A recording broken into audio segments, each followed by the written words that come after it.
Boa noite a todos. Hoje é 6 de julho de 2020. Estamos aqui para realizar um estudo sobre a lei do amor.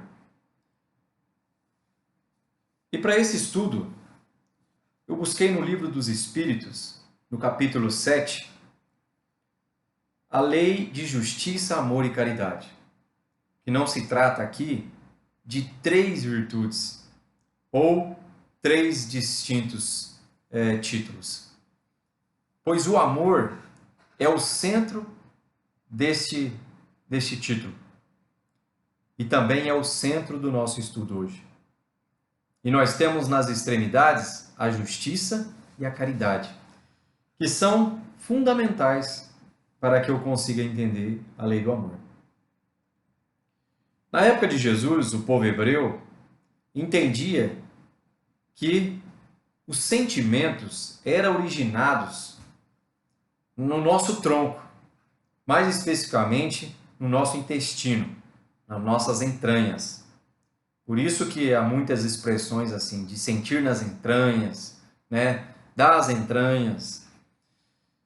Então, se o sentimento vinha das entranhas, né?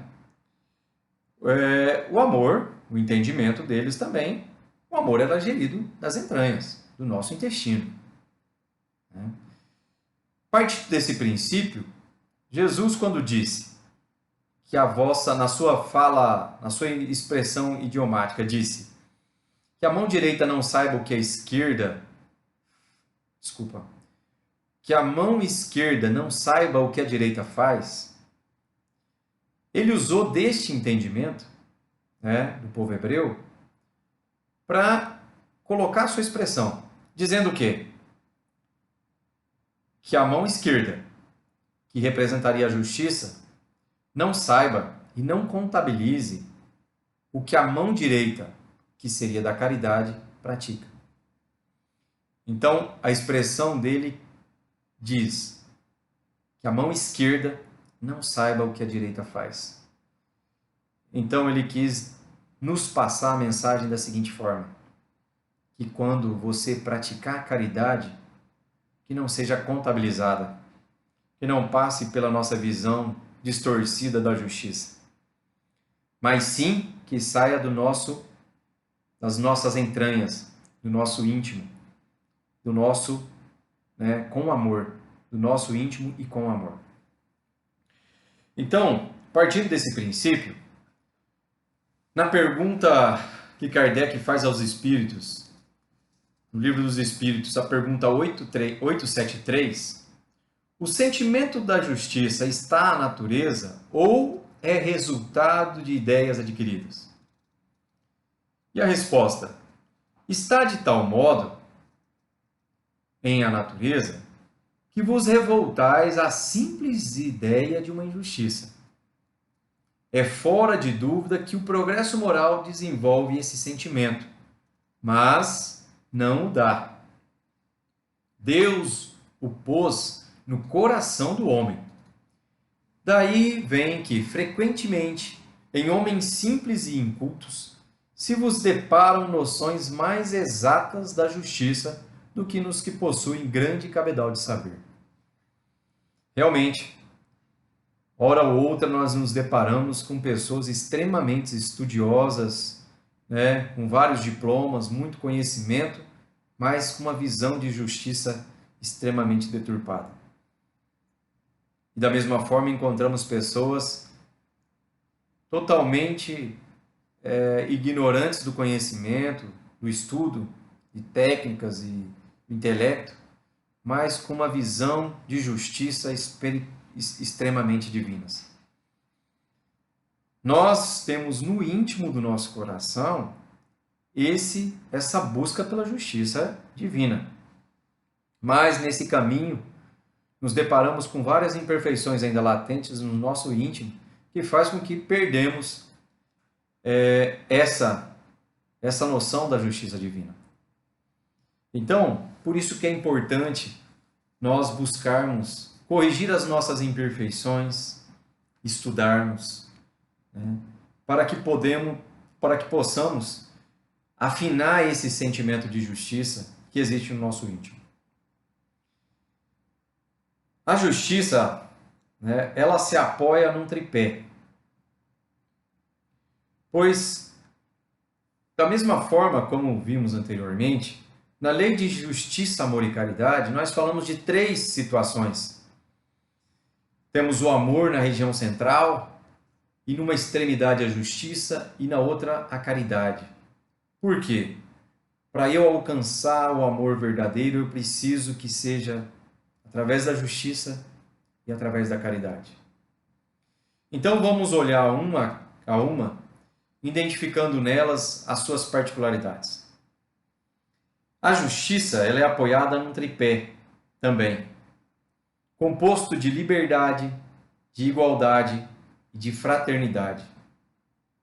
Sendo que, no tripé da justiça, quando se fala em liberdade, né, a falta dela, na falta da liberdade, dentro da justiça, eu tenho a escravidão. Se sobrar liberdade, eu tenho opressão. A igualdade, na falta dela, dentro da justiça, eu tenho a injustiça. Se sobrar igualdade dentro da justiça, eu tenho um exército de pessoas uniformizadas e padronizadas. A fraternidade.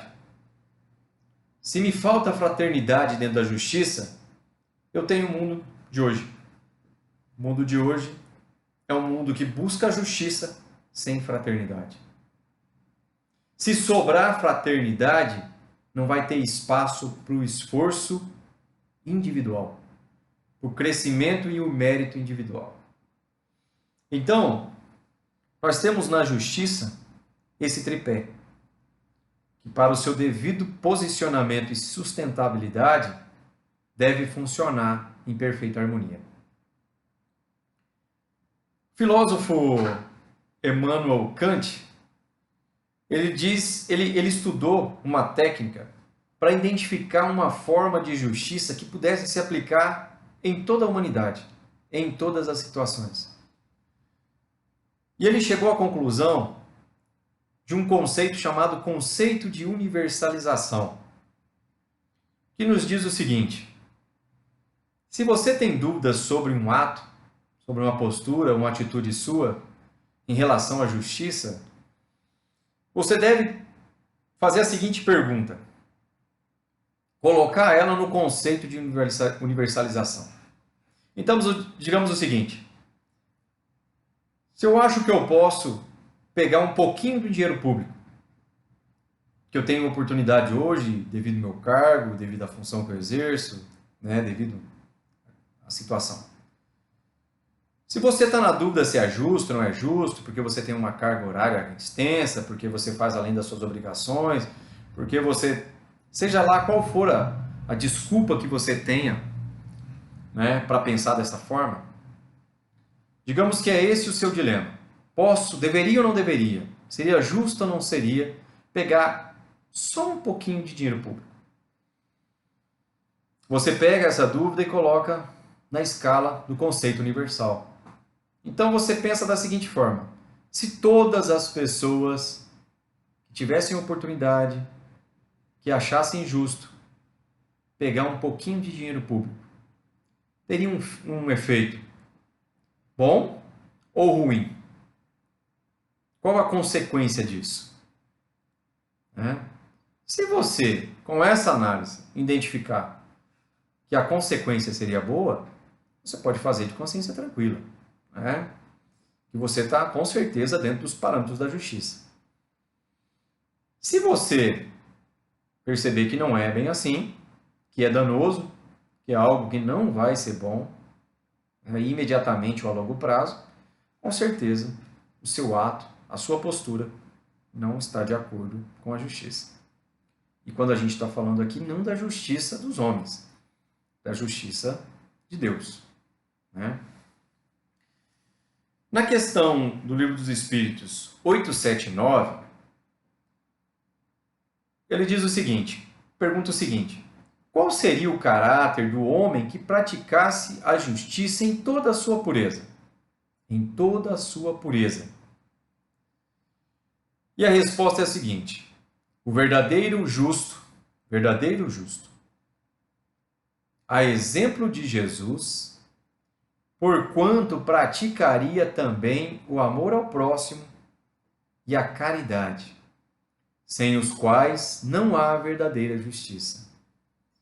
Por que não há verdadeira justiça? Porque nós ainda somos falhos, nós ainda não podemos ser um instrumento de justiça. Para isso, nós teríamos que ser verdadeiros justos, a exemplo de Jesus. É só essa escala que a gente precisa alcançar. É uma escala, né, a exemplo de Jesus. Porque falsos justos tem muito. Tem muitas pessoas praticando horrores em nome da justiça, né? Da mesma forma que a justiça ela é apoiada num tripé, a caridade, né, também é apoiada num tripé. E o tripé da caridade é benevolência para com todos, indulgência para com as perfeições dos outros e perdão das ofensas. Então, para que eu pratique a caridade verdadeira, eu preciso que ela esteja apoiada nesse tripé. Então, na benevolência para com todos. Porque o amor de Deus, ele é indistintivo. Ele não escolhe para amar um ou outro. Deus nos ama da mesma forma.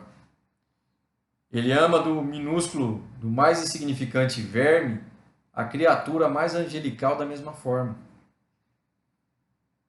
Nós, na nossa ingenuidade de buscar o entendimento do amor de Deus comparado ao nosso entendimento de amor, achamos que uma criatura, porque cumpre as suas tarefas básicas, né, de família, de pai, né, na profissão, no seu centro religioso, que Jesus, que Deus ama mais. Doce ilusão a gente achar que porque nós frequentamos um centro espírita, no nosso caso, que nós fazemos estudo do Evangelho na casa, num vídeo, nós somos mais amados por Deus. Doce ilusão. Deus ama todos nós igual. Ele ama a mim da mesma forma que ama o pior criminoso da face da terra. Porque todos nós somos iguais em escalas evolutivas diferentes. É que nesse momento eu já tenho uma percepção do que o mal que eu faço no outro, o crime que eu pratico contra o outro, eu vou colher as consequências. E esse irmão meu ainda não teve esse despertar ainda. Como eu também não tenho despertar para outros males que eu pratico, outras imperfeições que eu ainda tenho. Eu ainda sou uma criança, como a maioria da humanidade é, engatinhando em busca do entendimento do Evangelho. Então, nesse tripé da caridade, onde temos primeiro a benevolência, seria esse entendimento de que Deus, o amor de Deus é indistinto, não tem distinção. Indulgência para com as perfeições dos outros. No livro Céu e Inferno, no Código Penal da Vida Futura, ele fala justamente sobre esse trecho. Ele tem alguns trechos que falam justamente sobre isso. Sobre a gente achar que a gente conseguir se colocar numa posição superior no nosso próximo. E não tratar com indulgência as imperfeições dos outros. Querer que o outro pense como eu penso. Querer que o outro sinta como eu sinto. Querer que o outro devolva um gesto meu da mesma forma.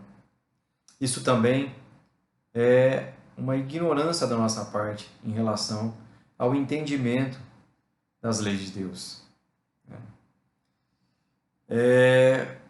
Nós, na verdade, nós temos uma percepção seguinte: quando alguém nos faz um mal, nos trata às vezes com ingratidão, com indiferença, nos fere de alguma forma, né? Nós, naquele momento daquela dor, é como se nós tivéssemos uma fotografia daquela pessoa, daquela cena. E gravamos aquela fotografia pelo resto da vida, às vezes. E toda vez que nos lembramos daquela pessoa, nós lembramos do quê? Daquela fotografia. Vimos aquela cena, olha, fulano foi assim. Nós nos esquecemos que as pessoas evoluem, nós evoluímos. Então, depois de 1, 2, 10, 20 anos, aquela pessoa não é mais aquela. Não tem mais, às vezes, aquelas imperfeições, não pensa mais daquela forma, não faria mais do mesmo modo, mas você ainda tem aquela fotografia dela, com aqueles atos, com aquela percepção. E da mesma forma, as pessoas fazem conosco. Então nós ficamos num ciclo vicioso de julgar as pessoas pelos seus erros, esperar delas o que elas não são, e as pessoas também esperam da gente o que nós não somos, cobram de nós o que nós ainda não conseguimos alcançar. Mas nós, como estamos tendo contato com esse aprendizado, cabe a nós buscarmos intimamente essa transformação. Então, nas situações que nós identificamos essa indulgência com os outros, identificar o porquê qual é essa fotografia e jogar fora.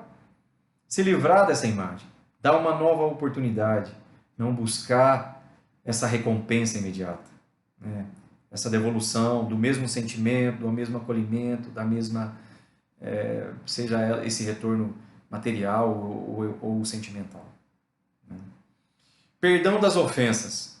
Ser humano é ferir e ser ferido. Nós estamos em constante atuação de ferir e ser ferido nos nossos dias a dias. Ainda estamos nesse patamar. Não estamos prontos para o espetáculo do perdão. Por quê? Porque o perdão é algo que devemos praticar. Praticar lentamente. Praticar aos poucos. Porque nós não vamos conseguir dar saltos. A natureza não dá salto. Nós não conseguimos sair da situação em que estamos hoje e perdoar grandes coisas. Mas nós temos condição de aprendermos a perdoar as pequenas. Uma irregularidade no trânsito, uma discussão boba em família, um probleminha com um colega do trabalho. Podemos perdoar isso. É a prática. Na prática chegamos à perfeição. Então o tripé da caridade é a benevolência, a indulgência e o perdão das ofensas. Né? O perdão. Então nós falamos um pouquinho da justiça, né? Da caridade, e agora falaremos do amor. Então, para falar do amor, nada melhor do que lermos a primeira epístola aos Coríntios. O apóstolo Paulo, que traz um dos mais belos cânticos sobre o que seja o genuíno amor. E ele diz o seguinte: ainda que eu fale a língua dos homens e dos anjos, se eu não tiver amor, serei como um bronze que soa ou como um símbolo que retine. Ainda que eu tenha o dom de profetizar e conheça todos os mistérios e todas as ciências, ainda que eu tenha tamanha fé ao ponto de transportar montanhas, se eu não tiver amor, nada serei. E ainda que eu distribua todos os meus bens entre os pobres, e ainda que meu próprio corpo seja entregue a ser queimado, se eu não tiver amor, nada disso se aproveitará. O amor é paciente, é benigno. O amor não arde em ciúmes, não se ufana, não se exoberbece, não se conduz inconvenientemente, não procura os seus interesses, não exaspera, não se ressente do mal, não se alegra com a injustiça, mas regozija-se com a verdade. Tudo sofre, tudo crê, tudo espera, tudo suporta. Em suas palavras, o apóstolo se refere a 9 virtudes do amor. E essas virtudes, nós vamos ver rapidamente elas aqui, para que a gente consiga ver que esse emaranhado de sentimentos traduz o sentimento mais nobre, que é o amor. Então nós precisamos trabalhar o amor dividido dessas 9 fragmentações, nessas 9 partes, trabalhando uma a uma, identificando em nós o que já temos, o que não temos, para que possamos alcançar um dia a prática do amor, né, com a justiça e com a caridade. Então a primeira a ser elencada é a paciência. Quando diz que o amor é paciente, e a paciência é a virtude de quem suporta males e incômodos sem queixume nem revolta. Nesse momento é que nós olhamos para nós e nos perguntamos: como é que eu me comporto mediante aos males que chegam até mim, aos incômodos que chegam até mim? Como eu lido? Como é esse sentimento da paciência dentro do meu ser? Como eu lido com esse sentimento? Como é essa virtude em mim? Então, dentro do que Santo Agostinho nos falava, de passar o nosso dia numa reforma, numa revista, para identificar durante o nosso dia quais os atos que nós tínhamos praticado, o que nós tínhamos feito, se nós tínhamos tratado alguém mal, se nós tínhamos sido áspero com alguém. É justamente para identificar essas situações.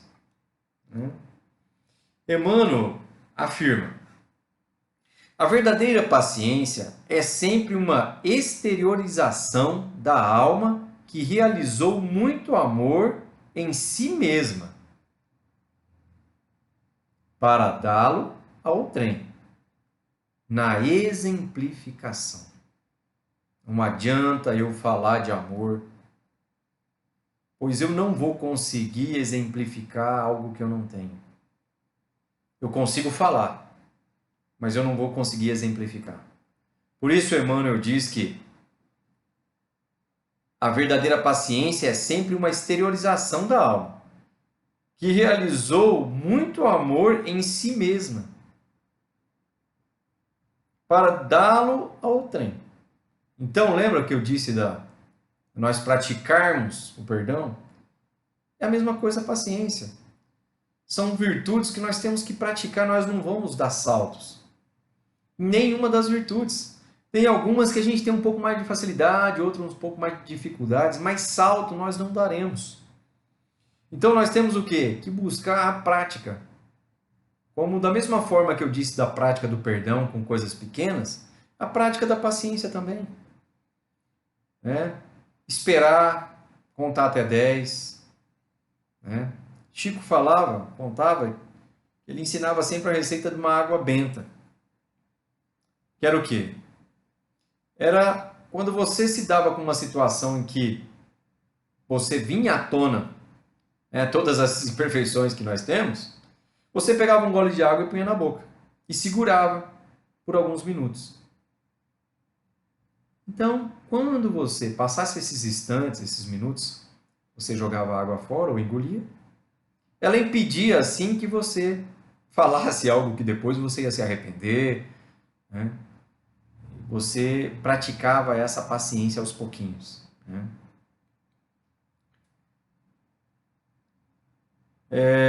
A segunda virtude, do amor seria a tolerância. Tolerância é o direito de se reconhecer aos outros, de terem opiniões diferentes ou até diametralmente opostas às nossas. O tolerante é aquele que, por aceitar e compreender que cada indivíduo possui sua própria maneira de pensar, sentir e comportar, age com tato, cautela e benevolência, procurando extrair dos outros o que eles intimamente possuem de melhor. Todos nós, imperfeitos que somos, temos algo de bom. Como que nós queremos que as pessoas vejam as nossas qualidades se nós não vemos as qualidades no íntimo de cada pessoa? Então, nessa virtude da tolerância, é justamente isso. É identificar intimamente as virtudes que ele possui e não querer evidenciar os seus defeitos, né? Aceitando, né, e compreendendo as limitações de cada um. A gente percebe, né, lendo as virtudes, a gente percebe como elas vão se entrelaçando. Você não consegue ter uma e se não ter um pouquinho da outra.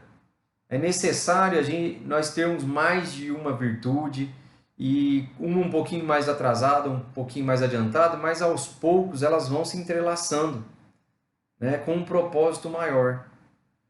Então a gente percebe que na tolerância você tem que ter um pouquinho de benevolência, né? Então vamos seguindo. A terceira virtude é a benevolência, pois o amor é benigno. Eu tenho que praticar o bem. A criatura benigna é aquela que se compraz em fazer o bem, como a efetuosa e gentileza são as suas principais características. Com a afetuosidade e a gentileza são suas principais características. Ela mesma se faz ao promover a satisfação alheia. O Espírito de André Luiz nos diz que o verdadeiro amor faz transbordar em benefícios.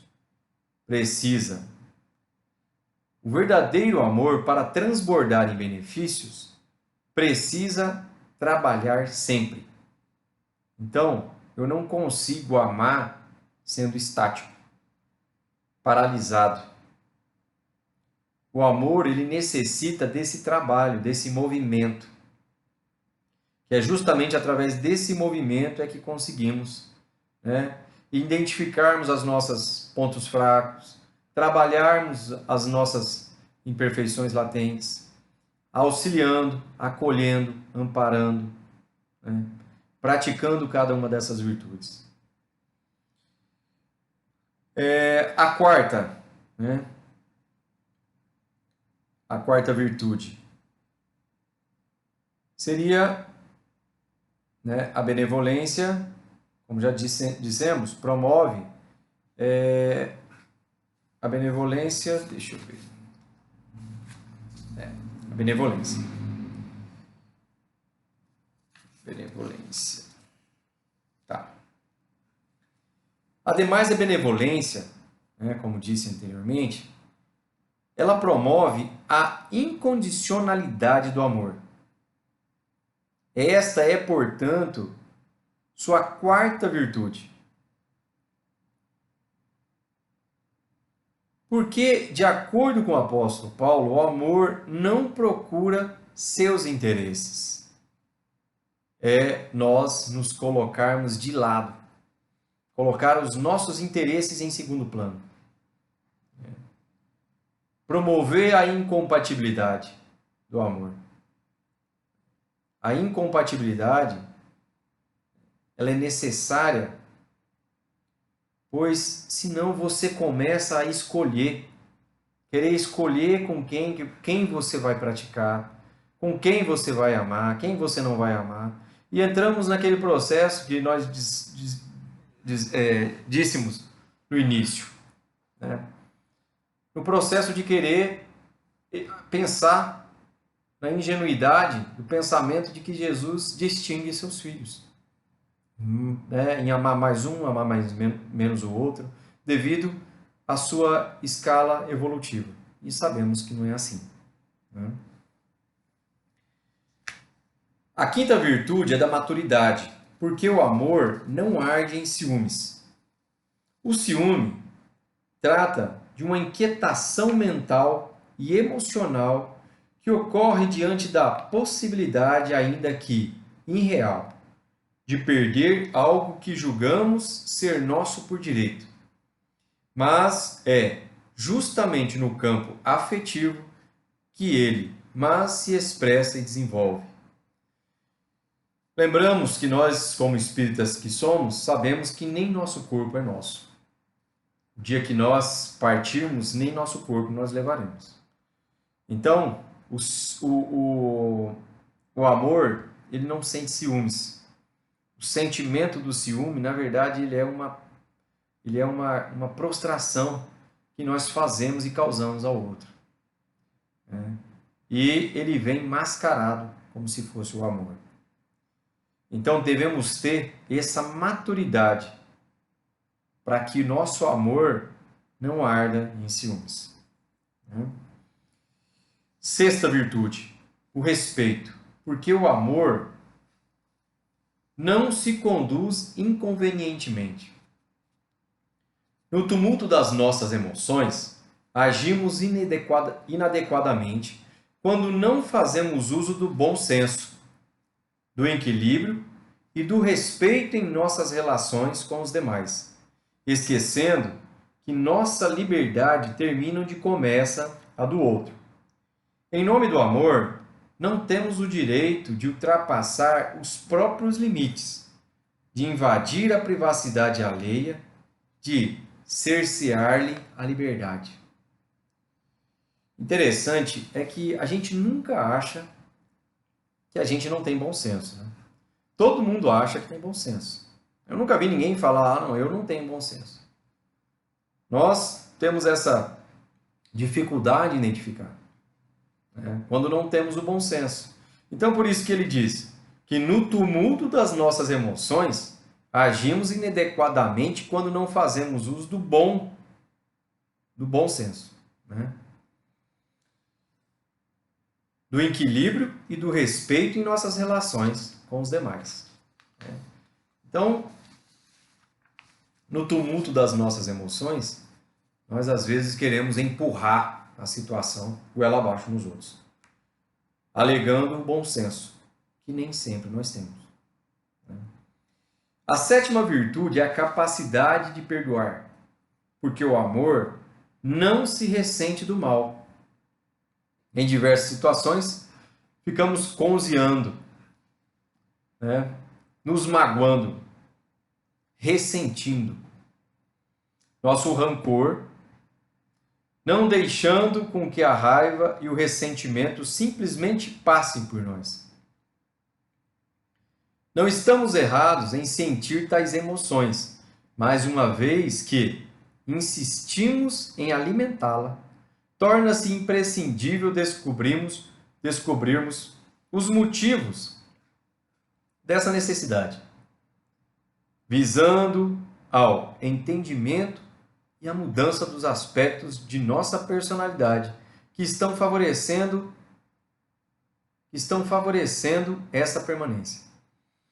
Então, de novo, na identificação das nossas imperfeições,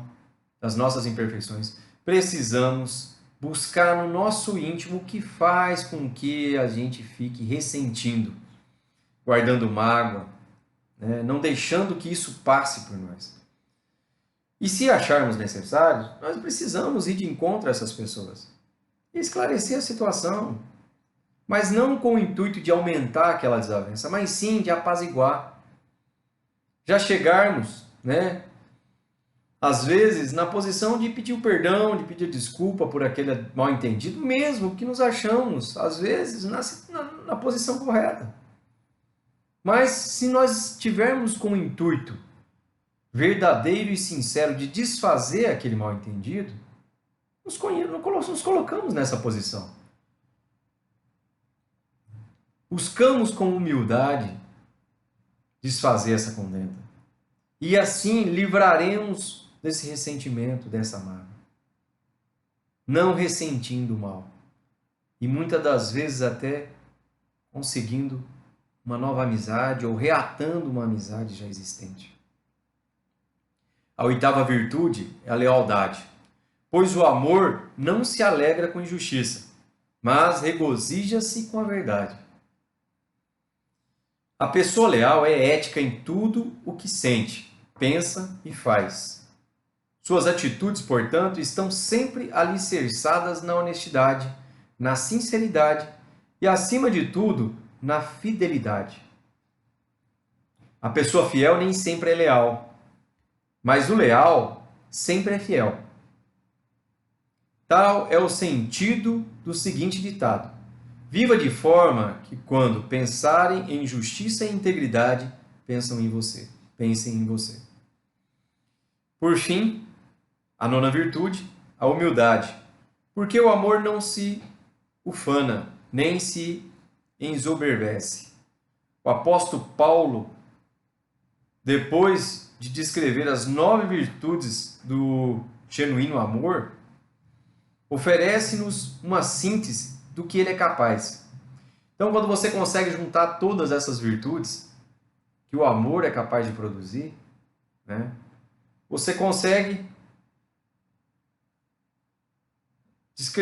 nessa descrição de Paulo, você consegue atingir, né, essas virtudes do genuíno amor, que diz que ele é capaz de tudo sofrer, tudo crê, tudo espera e tudo suporta. Então Jesus nunca nos disse que seria fácil, mas que valeria a pena, né? Pois sabemos e temos a certeza da vida futura, sabemos, nós espíritas somos extremamente abençoados por ter esse contato com a espiritualidade e termos essas provas todos os dias nos nossos trabalhos, nas nossas reuniões, e a certeza do quanto somos amparados e assistidos todos os nossos dias. Por piores dificuldades que estejamos passando neste momento de pandemia, não esquecemos, né, que Jesus está no leme, que temos um comandante, que temos um governador do orbe, e que não nos falta amparo e assistência. Então, agradeço a todos, agradeço a espiritualidade amiga e todos os benfeitores pela oportunidade e pela intuição do estudo dessa noite. Convido a todos a fecharmos os olhos, elevando o nosso pensamento em prece, agradecendo ao nosso Mestre Jesus o amparo e a assistência que nunca nos falta. Que o Senhor possa envolver a todos nós no seu magnetismo amoroso, nos amparando, nos consolando nas nossas imperfeições, mas nos dando sabedoria e nos fortalecendo para que possamos trabalhar todas elas, uma a uma, com paciência, fé e resignação. Jesus envolva a todos nós, todos envolvidos direta e indiretamente nesta pandemia, os profissionais da saúde, que sejam intuídos pela espiritualidade amiga, no tratamento, no cuidado, no desenvolvimento de medicamentos, para sanar esse mal que nos assola nesse momento. E Jesus ampare a todos, hoje e sempre, que assim seja. Obrigado a todos, uma boa noite, fiquem com Deus.